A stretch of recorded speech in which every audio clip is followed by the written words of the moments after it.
So yun guys, sobrang pagod, grabe, ang sakit sa kamay. So nag-ano kami ng mais, naghimay kami ng mais, kita nyo naman oh, ayan.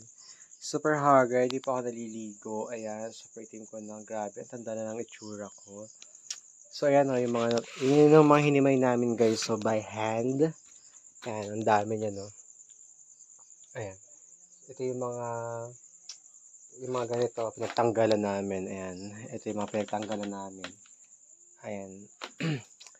Tapos iniisa-isa lang siya, kamay, ganyan, himayin mo. Ayan ang mga natanggal namin, ganyan siya kadami. O, di ba? Hindi biro ang buhay ng farmers, guys. Kaya dapat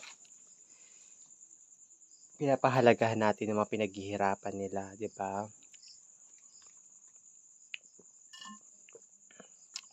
Kasi hindi biro at napakahirap talaga na trabaho.